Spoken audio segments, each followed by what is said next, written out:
Il y a un manque. C'est exactement comme si ce serait un système parfait s'il n'était pas défectueux. La défectuosité vient du manque. Et le manque, il tient à quoi? Qu'est-ce qui ferait que l'astrologie ne soit pas capable, comme dirait effectivement notre ami Vanel, pourquoi toute seule ça ne marcherait pas? C'est pas que ça ne marcherait pas, ça marche, mais avec une défectuosité. Et à quoi tiendrait cette défectuosité, cher Marc? Au manque de connaissance du genre humain. Donc l'astrologie ne serait pas... il lui manquerait... Il y a des éléments qu'elle ne comporterait pas en son sein. Il y aurait des connaissances qu'elle ne véhiculerait pas. Elle est perfectible, elle arriverait à les parfaire. Bon, c'est une des méthodes pour parfaire l'astrologie. Monsieur Cristiano, vous m'avez dit, me ha dicho hace 2 días que el tema de manera no es bastante. Bien, il y a une correspondance avec le thème astral et un autre système de prédiction, mais surtout, je veux dire que le thème astral, il parle de la personne. D'abord, un autre système qui parle aussi de la personne, c'est plus nécessaire que s'utilise. C'est plus nécessaire que l'astrologue collabore avec les psychologues, collabore avec les ésotéristes. C'est plus nécessaire parce que c'est le même discours, c'est le discours de la personne. D'abord, l'astrologie, aujourd'hui, il y a la part physique, que c'est universelle, c'est la part de la théorie, mais il y a une part que c'est la part de la pratique, c'est la part de la science humaine, que c'est ce que vous avez dit.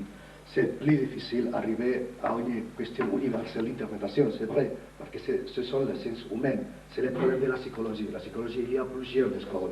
Il y a l'école de la Jungienne, il y a l'école freudienne, il y a l'école conductiste.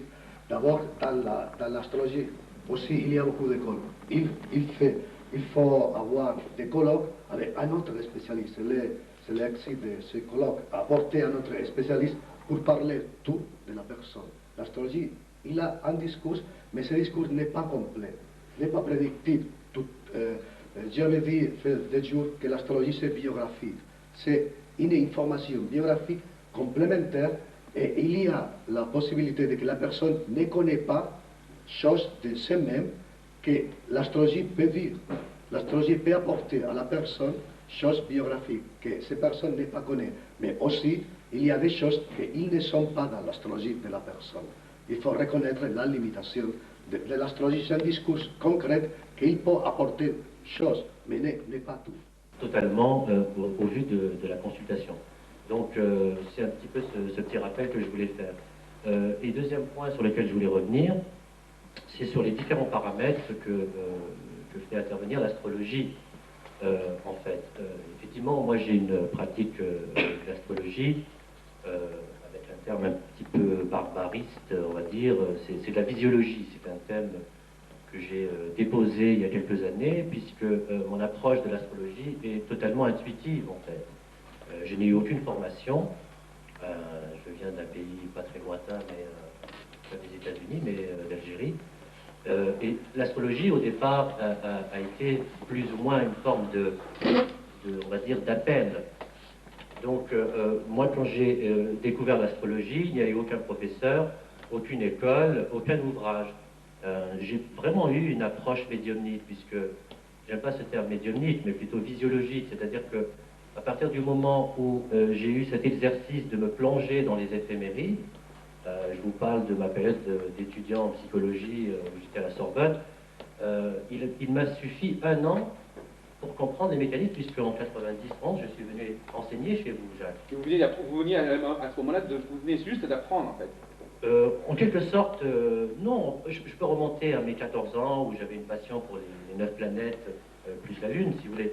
Mais il y a eu quelque chose, on va dire une approche de l'astrologie qui était complètement religieuse. Pourtant, je ne suis pas un religieux au sens propre du terme.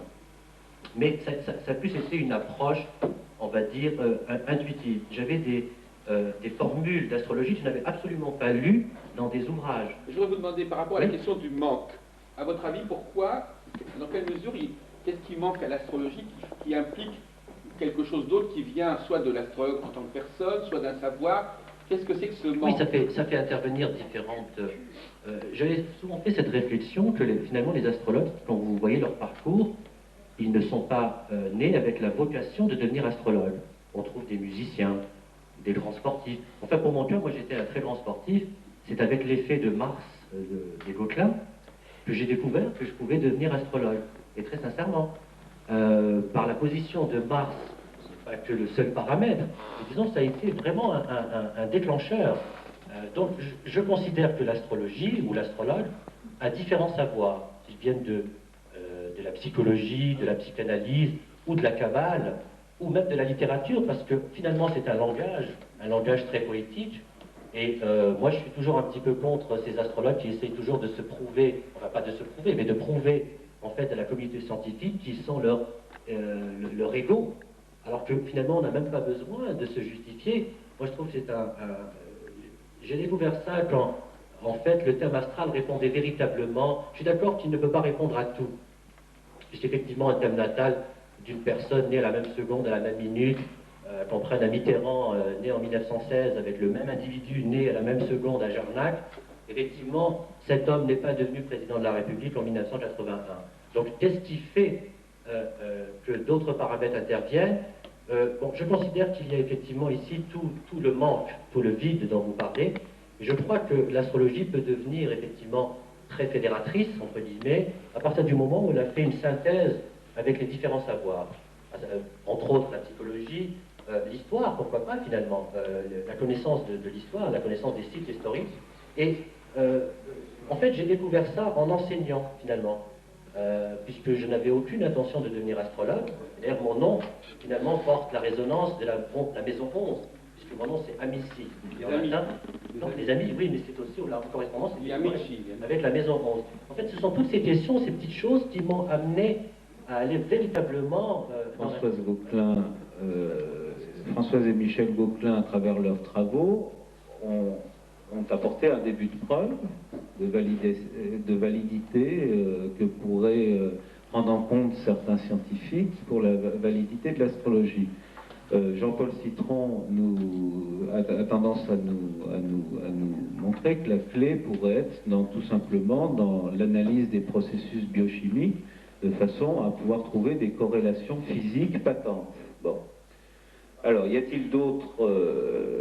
existe-t-il le problème? C'est de savoir si l'astrologie est en mesure de devenir une science, ça veut dire est en mesure de devenir quelque chose d'incontestable qui puisse être étudié dans les universités à part égale avec d'autres domaines, dans d'autres domaines d'études. Une philosophie qui se base sur des exigences physiques, des exigences d'ordre astronomique, biologique, physique, mais c'est quand même une philosophie.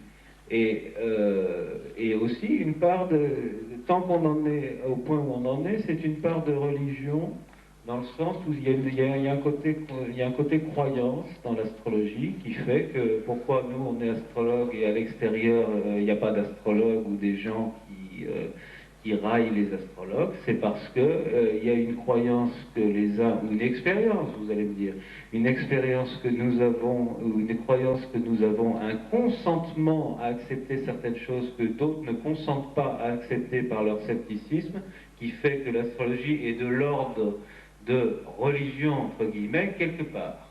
Donc moi je vois que, d'ailleurs, les histoires, et je reviens à ce que je disais tout à l'heure en début en introduction, les histoires de la culture classent l'astrologie aussi bien dans les histoires de dans l'astronomie que dans la philosophie que dans les religions. Hein. Vous prenez l'histoire des religions de Mircea Eliade, on a un petit bout, on a quelques petites pages consacrées à l'astrologie. Vous prenez une histoire de l'astronomie, évidemment l'astrologie a été conjointe à l'astronomie pendant des siècles, donc on en traite d'une manière dérisoire, mais on en traite quand même. Pareil pour la philosophie, on peut très bien considérer dans certaines encyclopédies l'astrologie, surtout celle du IIe siècle à l'époque stoïcienne, comme rentrant dans ce cadre d'une philosophie donnée liée au stoïcisme. Bon, donc le statut de l'astrologie est extrêmement ambigu. Le débat est fondateur de l'astrothérapie. J'ai collaboré avec Jacques Heilbronn. Je remarque qu'aujourd'hui le débat est assez élevé. Moi j'ai une remarque à vous proposer, c'est que nous avons l'astrologie de notre époque et qu'à chaque époque correspond une certaine astrologie. L'astrologie des Mésopotamiens, c'était l'astrologie que les Mésopotamiens avaient à leur époque. Ça ne correspond pas à l'astrologie de notre époque, qui est différente. Maintenant, est-ce que cette astrologie est adaptée à notre époque ou est-ce qu'elle doit être autrement? Ça, je ne sais pas, mais chaque astrologie correspond à son époque. C'est tout ce que je voulais dire. Moi, je pense que l'astrologie dans sa structure n'a pas à revendiquer à être scientifique, puisque son raisonnement s'appuie sur l'analogie et non pas sur la relation de causalité. De plus, la notion d'influence physique n'est absolument pas avérée, donc on peut considérer que l'astrologie est peut-être ou pourra être une science dans un avenir proche ou lointain, mais on ne peut pas se réclamer d'ores et déjà d'une astrologie scientifique. Non, on se réclame pas. On demande si c'est souhaitable. Jean-Paul Citron a essayé il me semble, de montrer qu'il pouvait y avoir des rapports entre les cycles astronomiques et les processus biochimiques, non, si j'ai bien compris. Bon, à ce moment-là, ça peut être un début quand même de... C'est une série d'hypothèses, c'est-à-dire qu'il faut maintenant, selon les tests, que selon les résultats, on les corrige, on les modifie. En fait, c'est la démarche. Alors, je vais un peu rentrer dans mes... Après tout, je n'ai pas eu l'occasion beaucoup de parler.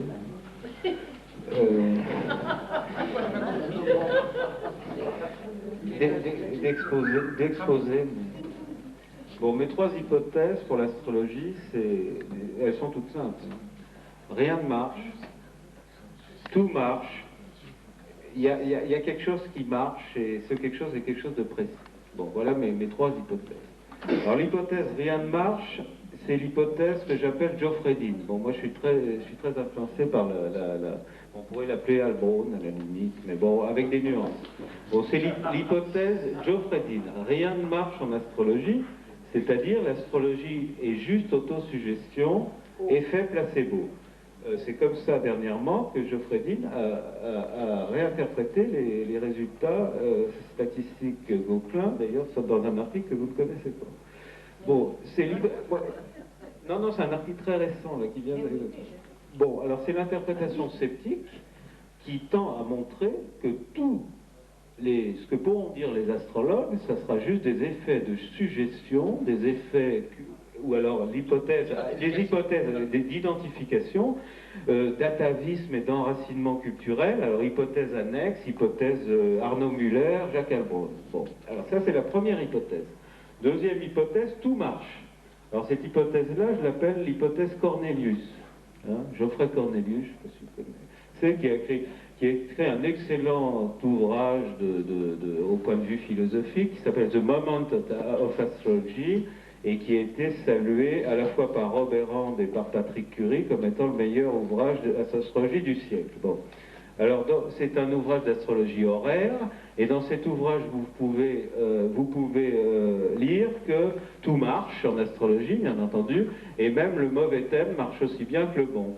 Donc, l'astrologue horaire, en fait, n'a même pas besoin de connaître pour faire un thème natal, il n'a même pas besoin de connaître l'heure de naissance de l'individu. Il fait son thème natal sur n'importe quel thème, puisque tout marche, puisque le rapport à la clientèle n'a à la limite pas besoin de thème. Hein? C'est ce que je dis aussi. C'est ce que tu dis aussi. Donc alors ça c'est une hypothèse. C'est aussi voilà. Et moi je pense justement que ces deux facettes sont liées quelque part. Alors peut-être que la liaison, elle est là. Alors, la troisième, et c'est aussi l'hypothèse en France, on a Bétourné, par exemple, je ne sais pas, là, vous connaissez peut-être mieux l'hypothèse Bétourné, l'astrologie est des récits, ce sont des récits, alors on prend un thème, on peut raconter n'importe quoi, puisqu'on a en face de soi une personne à qui on raconte son histoire. Alors cette histoire, elle dépend uniquement de la fantaisie de l'astrologue, il n'a même pas besoin de thème, à la limite, où il pourrait lui aussi avoir le mauvais thème, parce que ça ne changerait rien à l'histoire. Alors, non, j'expose les trois. Après le troisième, tu pourras. Alors, la troisième hypothèse à laquelle je n'attribue pas de nom, on pourrait l'appeler l'hypothèse Nicolas pour faire plaisir à certains. Non, l'hypothèse Nicolas, mais aussi Ptolémée, Albiruni, Cardan, Paracelse, peut-être d'autres auteurs qui pensaient qu'il y avait une certaine forme d'astrologie qui marche et une forme qui est liée à certaines exigences. Donc cette hypothèse tend à montrer qu'il y a quelque chose qui fonctionne et qui est en relation avec les cycles et avec le système nerveux, et qu'à partir de là, le travail de l'astrologie, c'est d'une part pas le travail du scientifique, qui serait plutôt là le travail de Jean-Paul Citron, lui qui est de rechercher les corrélations et ce qui est le niveau antérieur. Mais l'astrologue, lui, aurait la fonction d'analyser ces résultats qu'on aurait et d'en tirer le meilleur modèle d'astrologie, celui qui serait juste, puisqu'il serait justifié par des processus biologiques, des lois d'intégration, etc. Bon, donc entre les trois modèles, voilà, on peut discuter, à mon avis, de ces trois modèles qui sont et chacun, je pense, peut se situer assez facilement dans ces trois modèles. Il y a beaucoup d'astrologues praticiens, par exemple, qui sont dans le tout marche. C'est bien évident qu'il suffit de prendre l'astrologue qui déclare que tel modèle est bien parce que ça marche, c'est-à-dire c'est le sien, mais l'autre d'à côté dira que lui aussi ça marche en faisant l'inverse, et puis donc il n'y a pas de critères, il n'y a pas d'exigence de vérification. Même, parce que l'exigence n'est pas forcément, et là c'est pour en revenir à nos problématiques à nous, l'exigence n'est pas forcément au niveau biologique ou au niveau statistique de vérification empirique sur le réel, mais l'exigence peut être tout simplement à un niveau logique, à un niveau de compréhension logique du fonctionnement, sans pour autant qu'on ait les clés biologiques pour expliquer les phénomènes. Alors je passe la parole à Jacques Albon, qui sans doute a envie d'intervenir. En l'occurrence, je me porte un faux contre cette classification, parce qu'en ce qui me concerne, je me retrouve dans les trois cas. Donc alors, à ce moment-là, d'ailleurs, je ne dis pas ça pour embêter ce guide-là, parce qu'il le sait très bien. Il le sait très bien. Mais je crois qu'il ne faut pas confondre deux choses. L'hypothèse, comme tu l'appelles, l'hypothèse Heilbronn-Müller ou Müller-Heilbronn, ne concerne que la question de l'influence de la relation entre l'homme et les astres. Elle pose ce problème-là. Le problème de tout marche est au niveau de la consultation et de l'interprétation. Donc ce sont deux plans, j'en ai parlé d'ailleurs ce matin, c'est le problème de l'instrumentalisation des astres comme servant de signaux, effectivement. Si on instrumentalise les astres et on en fait des signaux, eh bien ça peut marcher. Au niveau de la consultation, si le client instrumentalise le thème astral et en fait sa chose, ça peut marcher. Donc là, dans ces deux cas, ça marche. Donc je ne vois pas dans quel cas je dis que ça ne marche pas. Personnellement, je ne crois pas qu'il y ait un seul de mes propos qui disent que ça ne marche pas. Ce que je dis, c'est que ça marche, mais pas pour les raisons que les astrologues disent. Ça fait différent, donc c'est pas le clivage. Et puis en ce qui concerne le fait qu'il y ait quelque chose qui marche, eh bien moi-même je suis partisan, comme chacun sait, je suis partisan de l'étude du cycle de Saturne en conjonction avec un certain nombre d'étoiles et qui a une incidence au niveau non seulement mondial mais au niveau même des cycles individuels et collectifs. Donc de ce côté-là, je suis aussi dans il marche, quelque chose marche, pas tout, effectivement, mais je voudrais pour terminer, dire que, effectivement, les gens qui m'inquiètent, ce sont des gens qui disent tout ce qui est astronomique est utile à l'astrologie, tout ce que l'astrologie, en tant que tradition, a véhiculé doit servir à quelque chose, et tout ce que l'être humain fait ou vit doit être étudié par l'astrologie. Alors là, effectivement, on a dans cette... Non, je ne vise personne. Je dis que, d'une certaine manière, c'est un peu ce qui est... Ça n'est pas dit. Attention, il faut distinguer ce qui est dit et ce qui est fait. Ce n'est pas dit, mais tout se passe comme si. C'est-à-dire que la plupart des astrologues ne vont pas au bout de leur propre logique, donc ils ne définissent pas clairement leur position. Mais en réalité, cette position de l'astrologue moyen, c'est ça. C'est-à-dire que d'une certaine manière, du moment que tout ce qui existe au niveau astronomique, y compris les nouvelles planètes, y compris Chiron, y compris les nœuds lunaires, y compris toutes sortes de divisions, la Lune, etc., tout ça doit avoir forcément une utilisation en astrologie. Deuxièmement, tout ce que l'astrologie a pu accumuler au cours de son existence, les maîtrises, les domiciles, ceci, cela, le sacrétisme, etc., tout ça doit forcément avoir un sens en astrologie et il suffirait simplement de voir à quoi ça peut servir. Il s'agirait simplement de répartir les fonctions. Et bien évidemment, tout ce qui existe dans la nature humaine, tout le vécu, tout le comportement, tous les événements, tout ça fait également l'objet de la recherche astrologique. C'est-à-dire qu'il y a, donc c'est une approche qui est complètement globale, on globalise le cosmos, on globalise la tradition astrologique, on globalise le vécu humain, et ça fait une totalité extraordinaire. Alors effectivement, par rapport à cette totalité, c'est-à-dire, il y a des astrologues qui, au contraire, pour opposer à ce modèle de la totalité du global, qui disent tous les astres n'ont pas forcément une signification en astrologie, tout ce qui est dans la tradition astrologique n'a pas forcément une incidence et une importance, et tout ce qui arrive à l'être humain ne concerne pas forcément l'astrologie. Donc là, effectivement, il y a un autre clivage que va choisir. On ne veut pas choisir parmi l'ensemble du cosmos ce qui est pertinent pour l'astrologie. On ne veut pas choisir dans l'ensemble de la tradition astrologique ce qui peut avoir une certaine valeur, et on ne veut pas choisir dans ce que vit l'être humain ce qui peut concerner l'astrologie. Voilà, donc il y a un triple refus du choix.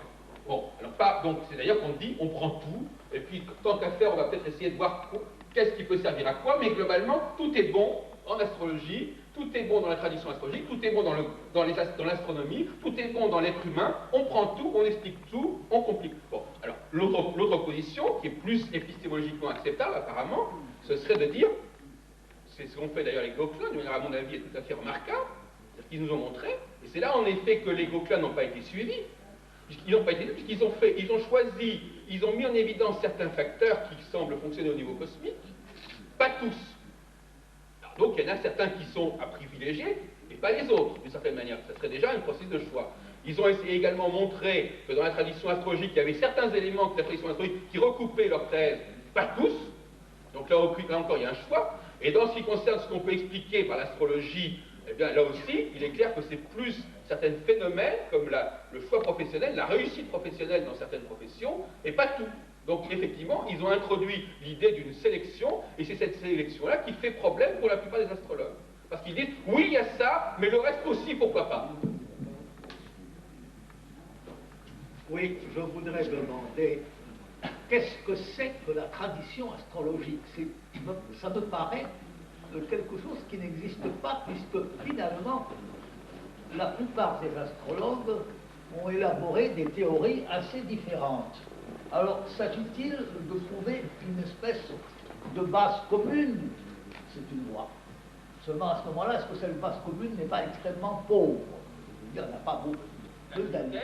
Consiste à donner des chiffres aux positions planétaires selon toutes les classifications existantes, en matière d'excitation. On donne des points à chaque planète après X nombre de catégories, et à la fin, en accumulant et en additionnant toutes ces catégories, on va vous dire quelle est la planète la plus forte du thème. En multipliant, signaler que le repère Aldébaran Antares, ce ne sont pas des fictions. Alors on pourrait évidemment discuter de savoir si ces étoiles sont loin ou pas loin, mais ça ne nous intéresse pas. Non, non, mais attendez, c'est pas la peine de donner dans le verbiage extensif. Je suis d'accord, comme système de repère, j'ai pris la précaution de le préciser au départ, c'est acceptable. Bon. Je voudrais en revenir... Moi, j'ai lancé un autre débat à l'instant. Désolé. J'ai lancé un débat sur le zodiaque. Une autre question tout à l'heure à laquelle je réponds, parce que vous m'avez assimilé à l'école conditionnaliste de l'homme. Il n'est pas question pour moi de prendre toutes les découvertes astronomiques comme s'inscrivant dans le champ astrologique, et ni même toutes les connaissances astronomiques relativement datées. Mais pour développer ce point de vue, il me faudrait 5 minutes. Je ne sais pas si tu me l'accordes, chef. Oui, mais de toute façon, on a prévu de commencer. Moi, j'ai lancé un débat. Je viens de lancer un débat. Sur ce point, je suis d'accord. Il est évident qu'effectivement, c'est vrai que c'est caricatural de dire, d'ailleurs, personne, au sens strict, ne va prendre en compte la totalité de tout ce qui est astronomique. C'est pas ce que j'ai voulu dire, Jacques.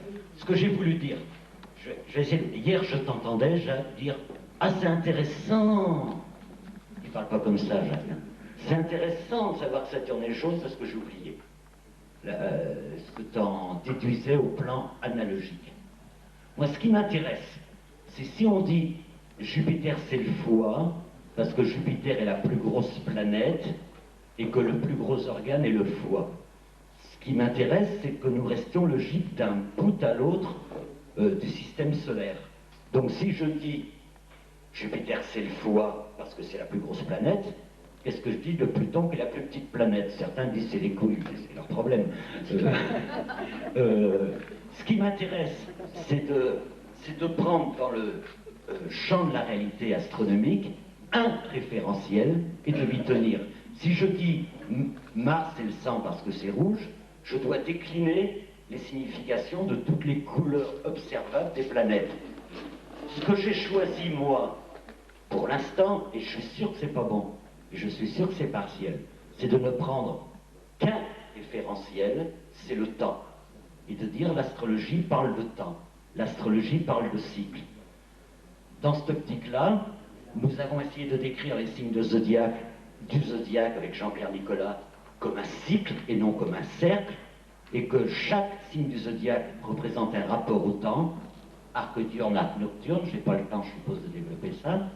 Nous avons décrit les planètes, enfin surtout j'ai décrit les planètes, comme une sensibilité à un cycle. C'est-à-dire, ce qui m'intéresse, c'est de savoir que les gens marqués par la fonction lunaire sont marqués par un cycle, sont sensibles à un cycle de 28 jours, et qu'à l'autre extrême, les gens marqués par la fonction plutonienne sont sensibles à un cycle de 249 ans. C'est-à-dire, par exemple, que les gens marqués par la fonction plutonienne, quelque part, sont sensibles à une échelle de temps à l'échelle de laquelle l'existence humaine est peu de choses. Et je vais essayer de développer toute une compréhension de Pluton, ou de la Lune, ou de Mercure, ou de Vénus, ou du Soleil, sur un référentiel qui est le temps.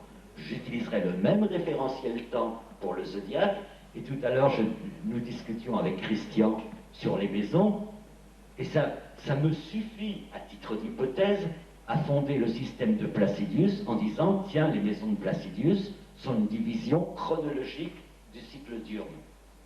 Enfin, ça me suffit pour dire que les constellations ou les étoiles ne m'intéressent pas parce qu'elles parlent d'espace. Et ce qui m'intéresse, moi, aujourd'hui, demain je sais ce qui m'intéressera. Aujourd'hui, c'est le temps. Demain, je sais ce qui m'intéressera, dans ma prochaine incarnation, je veux dire. Ce sera non plus l'énergie, non plus l'espace, non plus le temps, mais la structure. Mais aujourd'hui, je ne sais pas la penser.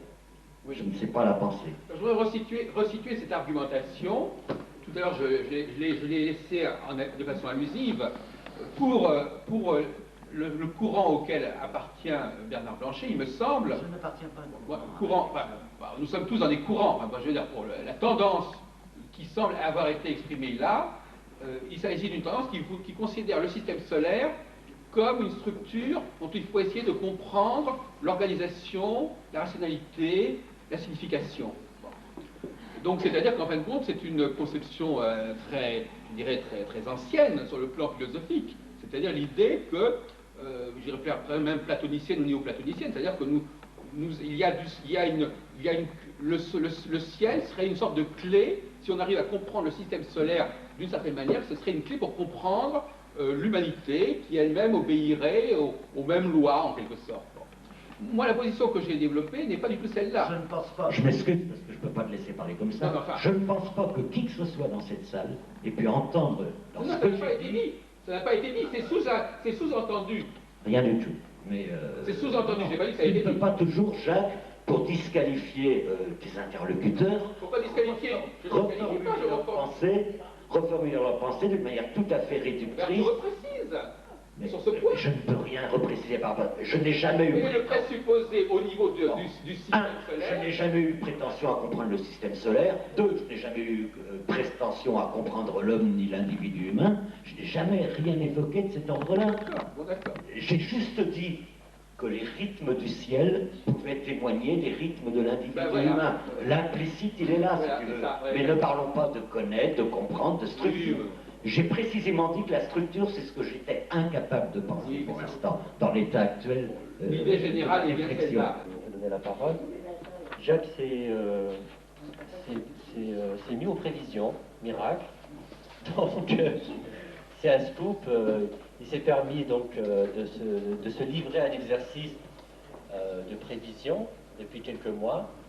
Et il a sorti quelque chose qui était pas mal, mais plus ou moins, c'est contestable. C'est-à-dire c'est à vous d'être juge.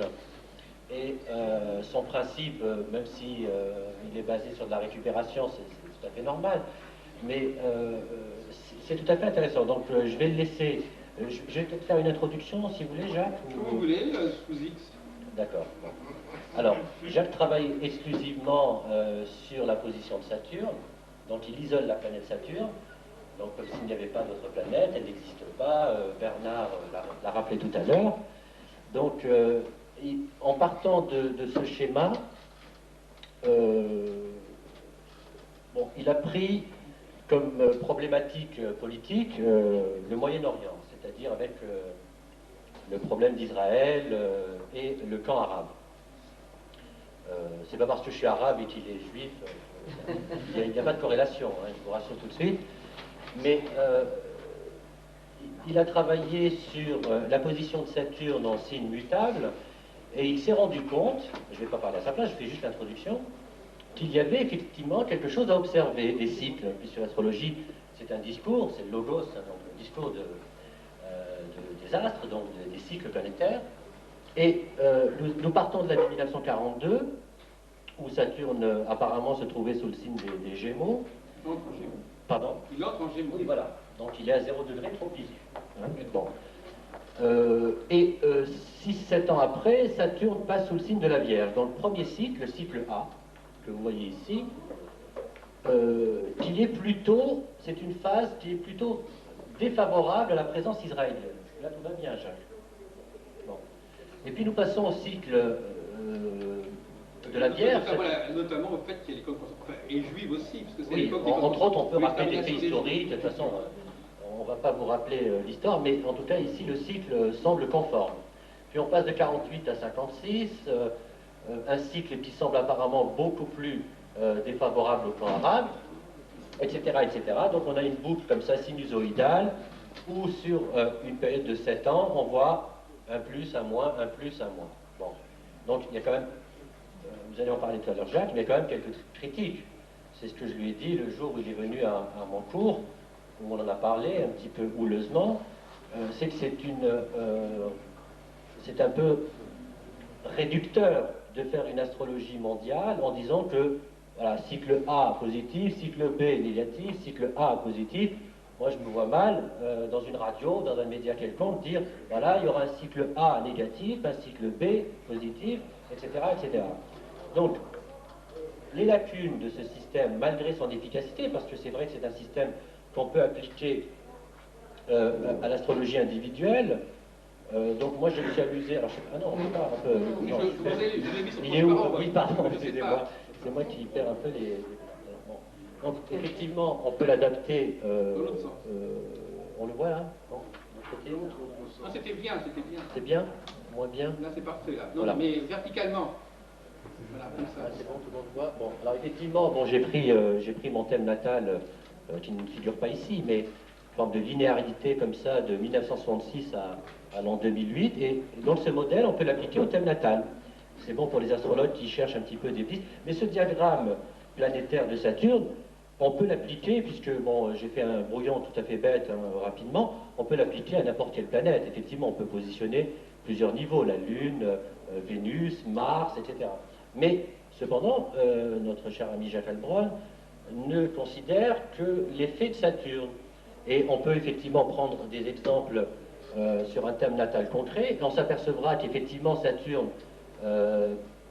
marque un temps, puisqu'effectivement il est l'effet de Chronos, c'est le symbole de, comme tu disais tout à l'heure, mais c'est assez insuffisant, puisque les autres paramètres astrologiques vont nous révéler beaucoup plus d'informations que cet état, que cette période de siècle. Et il a mis des lignes dessus. Bon. Et grâce à ce petit schéma, n'est-ce pas, j'ai vu que le soleil était là au Lion, et puis que la Lune était en Cancer, et puis qu'on s'éloignait par ordre des distances au soleil. Et une fois que j'avais ce diagramme, il m'a fait une description des signes qui élaborait la pertinence et la solidité de ce schéma. Donc je le situe simplement au point de vue linguistique. Il existe depuis, à mon avis, Ptolémée, si j'ai compris quelque chose, cette cohérence-là. Je voudrais que nous restions très calmes dans la discussion. Non, mais je reviens là-dessus, il faut rester très calme. Il ne faut pas être sur la défensive. Effectivement, je comprends. Non, je vais décrypter ce que dit Yves Aumont. Il y a une certaine idée du zodiaque qui consiste à dire que le zodiaque les signes zodiacaux, d'ailleurs je crois que c'est un peu l'idée des conditionnalistes, c'est-à-dire qu'ils ne veulent pas s'appuyer sur le symbolisme en tant que symbolisme, ça ne les intéresse pas, ou du moins ils disent qu'ils ne s'intéressent pas à ce symbolisme, ils veulent s'intéresser à tout un ensemble de classifications entre planètes, entre triplicité, entre éléments, et c'est cela qui fait la combinatoire. Mais peu importe, la question n'est pas là. La question n'est pas de savoir, la question est de savoir si le résultat, c'est-à-dire si la description qui est obtenue des signes zodiacaux est pertinente ou pas. Non pas pertinente sur le plan théorique, non pas parce qu'effectivement elle est le résultat d'une construction conceptuelle de catégorie qui est pertinente, la question est de savoir si le résultat final en tant que tel est ou non pertinent. C'est-à-dire, est-ce que ce qui est dit sur le bélier, sur le taureau, sur les gémeaux, et dire qu'il y a des gens qui sont du bélier, du taureau, du gémeaux, est-ce que ça, en soi, c'est pertinent, quel que soit le système utilisé? Alors, Marie-France Philippe, répondez sur ce point. Alors, je dirais que quand on commence à parler d'un thème, il faut bien le prendre par un bout. Et que quand on dit à quelqu'un tu es de quel signe, c'est un moyen de reconnaissance avant tout, donc ça permet d'engager le dialogue. Donc tout le monde sait que quand on est né sous un signe, on a le soleil dans le signe en question.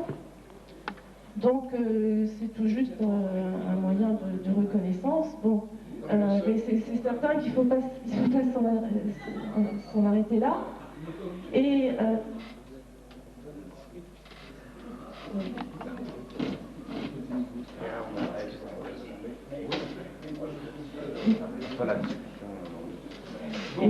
s'il y a une remarque pertinente à faire au niveau des signes, c'est que si on prend les signes par rapport au point vernal, l'équidistance par rapport au point vernal, on se rend compte que, par exemple, si on prend les premiers signes autour du point vernal poisson-bélier, ce sont des signes qui sont complètement antinomiques. C'est-à-dire que les qualités de l'un correspondent à des défauts de l'autre et vice-versa. Donc ce sont deux antipodes. Pareil pour taureau-verseau, gémeaux-capricorne. Nous allons faire, je vous propose que nous fassions des expériences. Nous allons faire des expériences avec les personnes dans la salle. Voilà. Je vous propose un protocole d'expérience, vous me direz si vous êtes d'accord ou pas.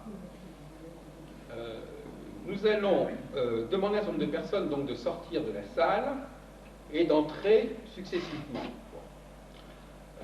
Nous allons établir un certain type de discours que nous allons leur proposer et nous verrons si ce discours fonctionne. Alors moi je propose la chose suivante. Je vous expliquerai. Bon, donc je vais proposer le protocole suivant. On va partir d'une hypothèse qui vous paraîtra peut-être farfelue, à savoir, on va décrire quelle est la psychologie masculine et féminine, par exemple. Bon. Moi, je considère que la psychologie masculine et féminine est un élément qui n'est pas pris en question dans l'interprétation du thème astral, à moins de dire évidemment que le thème astral, enfin, mais en général, et même ces astrologues d'école de tendance conditionnaliste, ils nous disent qu'il faut prendre en compte un certain nombre de facteurs, dont le fait que c'est une femme et un homme, mais est-ce qu'on sait ce que c'est qu'il y a un homme ou une femme, à part sur le plan biologique, etc. Est-ce qu'on connaît les éléments psychiques de l'homme et de la femme qui vont effectivement interférer ou s'ajouter avec l'interprétation du thème? Bon, c'est une question qui est posée. Or, comme il se trouve que jusqu'à preuve du contraire, sur ce plan-là, les descriptions n'ont pas été très élaborées au niveau du féminin et du masculin, je ne sais pas si on dispose actuellement de définitions très précises sur la psychologie masculine et la psychologie féminine. Par conséquent, il va y avoir un élément qui va manquer dans l'interprétation du thème astral. Et cet élément-là, eh bien finalement, il peut être extrêmement important. Alors voilà ce que je propose. Moi, j'ai une certaine théorie sur le psychisme masculin et sur le psychisme féminin. J'ai une certaine théorie. Je propose qu'on fasse sortir un certain nombre de personnes de la salle et que, au lieu d'interpréter leur thème, on dise simplement ce que nous on pense que quelqu'un est en tant qu'homme et en tant que femme.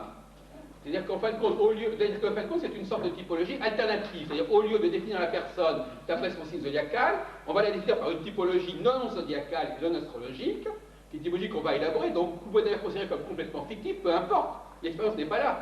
Si elle est fictive, on verra bien. Mais il s'agit de montrer qu'on peut élaborer une autre typologie, et que cette typologie, elle va également fonctionner. Elle n'a pas moins de chances de fonctionner que la typologie zodiacale. D'ailleurs, de toute façon, c'est ce qui a été fait, etc. Bon. Alors, je voudrais commencer un peu la critique. Je crois qu'on ne m'a pas encore compris. Donc, parce que on est tellement les astrologues sont tellement pris dans leur système qu'ils ont beaucoup de mal à prendre de la distance par rapport à ce système. Je disais, est-ce que par exemple, le fait de dire qu'il y a des gens du bélier, par exemple, est-ce que par exemple, vous exactement, on va prendre les choses autrement. Si je pose la question, est-ce que la femme est plutôt bélier que l'homme dans son psychisme général? On ne va pas dire qu'il y a des femmes béliers, excusez-moi, on ne va pas dire ça. Donc, est-ce que, à la base, la typologie zodiacale, alors je vais poser le problème de manière un peu plus simple. Est-ce qu'on peut définir l'homme et la femme en se servant de la typologie zodiacale? C'est-à-dire qu'est-ce qu'il y a des éléments zodiacaux qui sont plus spécifiques de la femme et plus spécifiques de l'homme, en dehors de la question de savoir s'il y a des signes masculins ou féminins? Est-ce que, par exemple, vous pourriez me redire, là, à cette table ronde ou dans la salle, pour moi, un homme, c'est tel ou tel signe, c'est ce qu'on dit généralement sur tel ou tel signe, c'est la combinaison de X, Y, Z signes, et une femme, c'est la combinaison de Y, Z signes. Est-ce qu'on peut je propose que pour que chacun d'entre nous donne 2 signes pour définir ce qu'il pense être l'homme et 2 signes pour ce qu'il pense être la femme. Est-ce que je peux répondre quand même clairement? Aujourd'hui, plus personne ne sait ce que c'est qu'un homme et qu'une femme. La chose s'est tellement modifiée que si tu essayes de dire quelque part ce qu'est un homme ou ce qu'est une femme, tu vas te faire lapider tout de suite. Si ça date, à Jérusalem, avait demandé à la Knesset qu'est-ce que c'est qu'un juif, tous les juifs se seraient entretués, ils seraient restés maîtres du terrain. Tu vas obtenir ce même genre d'effet avec les signes. D'accord, ça c'est une Cassandre. Bon, bon, non mais on va se prêter à cette dynamique, je vous assure que c'est intéressant, ça ne va pas vous manger, ça ne va pas vous tuer. Alors, donc... J'ai une question, Nathalie. Pourquoi est-ce qu'il devrait y avoir des signes zodiacaux qui parlent de l'homme et des signes zodiacaux qui parlent de la femme? J'ai pas dit poser la question, c'est déjà induire la réponse. Non, je n'ai pas dit ça. Vous n'écoutez pas ce que j'ai dit. J'ai pas dit qu'il y avait... C'est curieux à quel point on n'écoute pas ce qui est dit.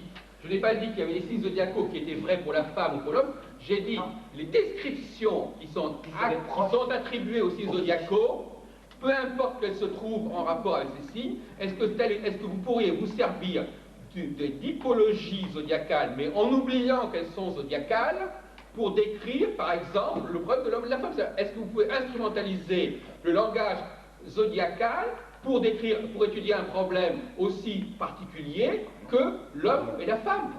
De même que, par exemple, M. Ruiz, tout à l'heure, a instrumentalisé les valeurs planétaires pour définir les pays, c'est-à-dire il a utilisé le langage... Notre ami Yves Laumont est l'auteur d'un ouvrage qui s'appelle « Le langage astrologique », la langue astrologique. Donc c'est bien ça. Donc ça veut dire qu'en dehors, qu'est-ce que c'est qu'une langue? Ça veut dire qu'en dehors de la question du calcul qui détermine qu'on a le droit d'utiliser telle description à propos de telle personne parce qu'elle est née à tel endroit, c'est un langage en lui-même, et ce langage, je propose que nous l'utilisions pour formuler notre jugement sur des situations X ou Y qui n'ont rien à voir avec l'astrologie. Est-ce que ce langage nous permet de parler, de nous exprimer, d'exprimer notre opinion personnelle?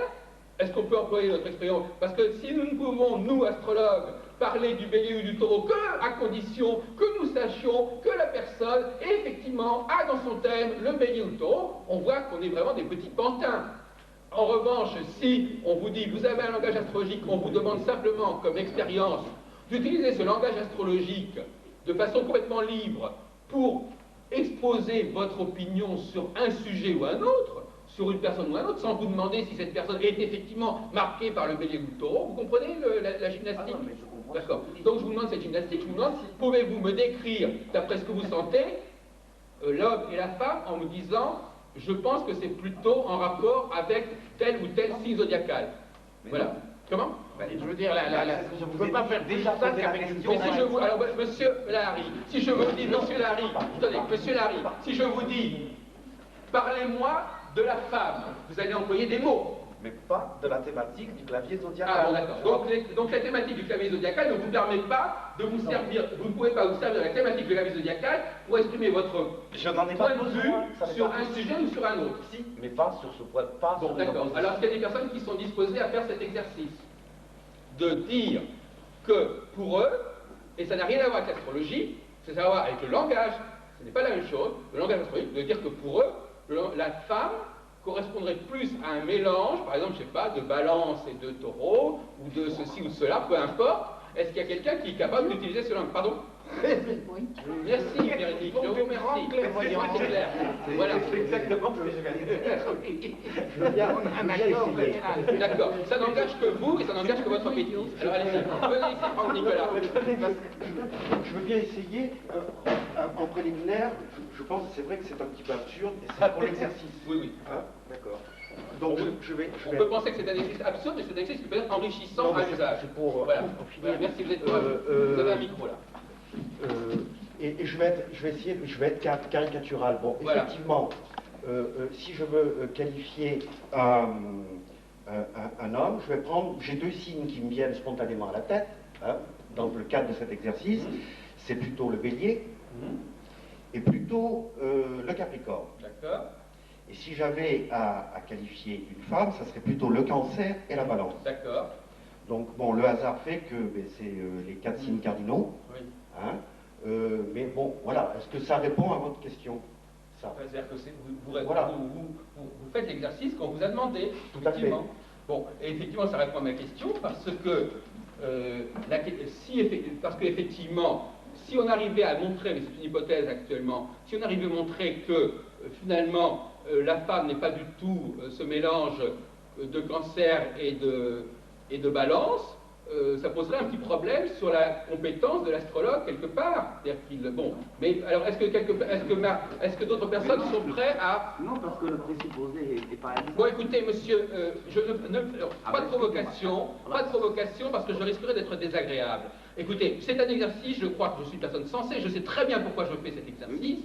Alors, bon, s'il y a des personnes qui bloquent à ce niveau-là, c'est pas grave, c'est pas le problème, mais que quelqu'un dise c'est idiot ou c'est bâtard, je vous demande un petit peu je ne parle pas pour vous spécialement, mais je vous dis que c'est tout. Bon, alors, et de toute façon, on est enregistré, alors ne commencez pas à dire n'importe quoi parce que ça restera. Alors, calmez-vous dans vos propos des uns et des autres. Bon, ok, alors, est-ce que quelqu'un d'autre est... Bon, alors on peut analyser, soit on peut commencer à analyser le propos de M. Nicolas, soit on peut continuer à faire le tour des personnes qui sont ici. Juste, Barbeau, il n'en a pas parlé du tout, ça? Non, attendez, je crois que l'exercice qu'on est en train de faire est complètement nouveau. C'est complètement nouveau, c'est application de la langue astrologique, et je fais ça en l'honneur de M. Yves Aumont, application de la... Si l'astrologie est un langage, si elle n'est pas ça, si elle est un langage, ça veut dire que elle est comme un langage, moi je parle français, un langage, nous pouvons exprimer ce que nous voulons dans un langage. Ce langage n'est pas crypté, n'est pas codé. Je parle, je dis ce que je veux. Bon, si l'astrologie est un langage, je peux me servir de ce langage pour dire ce que je veux, pour exprimer mon sentiment sur ce que je veux. Et sans me référer à je ne sais quelle autorité qui me dise vous avez le droit ou pas le droit de dire ceci ou cela. On peut juste dire une chose qui est très simple, qui n'est pas du tout désagréable, c'est que le cycle zodiacal, c'est un cycle. Il envisage donc d'étudier quelque chose qui est mouvant. Par principe, quand on essaye de réfléchir à un homme, une femme, c'est une opposition qui n'a rien de mouvante. Donc comment un cycle pourrait nous parler de quelque chose qui est fixe comme une opposition? Je reviens, alors on revient à la discussion. Non, mais apparemment, s'il y a un problème, c'est que ça vaut la peine. On revient à la discussion, on oublie que c'est un cycle, on prend simplement un langage, on ne fait pas d'étymologie astrologique, on oublie que c'est un cycle, c'est un langage avec 12 catégories, on oublie d'où ça vient et on essaie de l'utiliser pour des questions O, X et Y, c'est tout. Par exemple, si je vous disais, par exemple, tel personnage dont on ne connaît pas le thème astral, vous le verriez sous quel signe, ce serait exactement le même exercice. Ce serait exactement le même exercice, c'est un exercice à l'envers, c'est-à-dire que connaissant un certain nombre de choses sur un personnage, ne se connaissant pas sa date de naissance, je vous demande de me dire, vous, d'après votre ressenti de ce que c'est ce personnage, comment vous le qualifieriez. Bon, apparemment, cet exercice, il est insupportable. C'est intéressant. Ça prouve bien que nous sommes totalement conditionnés par notre pratique astrologique à un point tel que nous sommes devenus des débiles mentaux. Voilà. Bon, alors donc, et c'est intéressant ça. Il a répondu. Non mais alors allons plus loin maintenant. D'accord, alors on va répondre. Mais enfin, effectivement, je vois pas où est le problème. Mais c'est très intéressant. Je ne suis pas du tout surpris des réactions. Ne croyez pas cela. Au contraire, j'en suis ravi. Ça ne fait que renforcer mon dossier. Bon, alors, donc de ce côté-là, je vous assure, je suis ravi. Il n'y a pas de problème. Hein. Je ne me sens pas du tout agressé ni quoi que ce soit. Au contraire, je trouve ça. Je suis comblé. Je suis comblé par ce que j'entends. Comblé. Alors donc, je reprends, j'entame la discussion avec M. Nicolas, donc, qui a exprimé, je dirais franchement que votre réponse ne me surprend pas.